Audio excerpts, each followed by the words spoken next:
గొడపాటి మికాయల్ గారు కువైట్లో ఉన్నారు, వారిని దీవించండి ప్రభువా. కుటుంబ ఆస్తులు ఉంచండి. రాంబాబు గారు వారి కుటుంబ ఆస్తులు ఉంచండి. ఉడకల నాథన్ గారు వారి కుటుంబ ఆస్తులు ఉంచండి. పాల్పర్తి సవ్య గారు వారి కుటుంబ ఆస్తులు ఉంచండి ప్రభువా.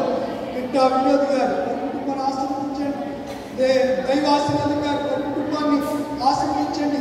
ముమాపు భూషణ్ గారు వారి ఫ్యామిలీని, మువ్వల రమేష్ గారు ఈ బిడ్డల్ని కుటుంబాలన్నింటినీ ఈ పాఠశాలకి తీసుకువస్తున్నాను.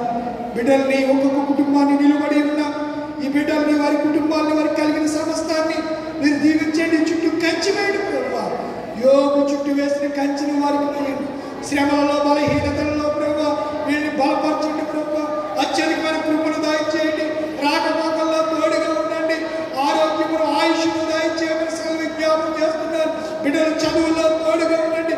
ప్రతి విషయంలో బిడ్డలకు అపూర్వమైన అనంతమైన గొప్ప కృపను నీ బిడ్డలకు దయచేయమని సెలవు విజ్ఞాపన చేస్తూ ఉన్నాను ప్రభువా. మీరు పరిపాలన దీవించండి. నీ చేతి కష్టార్జితను ఆశీర్వదించండి ప్రభువా. నమ్మకమైన వారికి దీవెనలు మెండు అన్నావు ప్రభువా. అట్టి నమ్మకంగా బిడ్డలు నీ జీవించే జీవితాలు బిడ్డలకు అందరికీ అనుగ్రహించండి. ఈ కానుకలను సేవార్థమై వాడుకుని వైభవపదమని నిలుబడి కానుకలు సమర్పించిన ఈ బిడ్డలను వారి కుటుంబాన్ని పేరు పేర్చిన ఒక్కొక్కరిని దీవించమని యేసు పరిశుద్ధ నామములో అడిగి వేడుకుంటున్నాను పరమ తండ్రి. ఆమె తండ్రి కుమారుడు పరిశుద్ధాత్మ సర్వశక్తి గల దేవుని దీవెన ఇప్పుడు ఎల్లప్పుడూ మీకును మీ కుటుంబాలకు మీ రాకపోకలకు మీ ప్రయాణికులు సమస్తమునకు చేతి పనులు తోడై ఉండి కాచి కాపాడి భద్రపరచును గాక. ఆమేన్. God bless you. దేవుడు మిమ్మల్ని దీవించును గాక. ఆమేన్. సంఘ పెద్దలు రండి.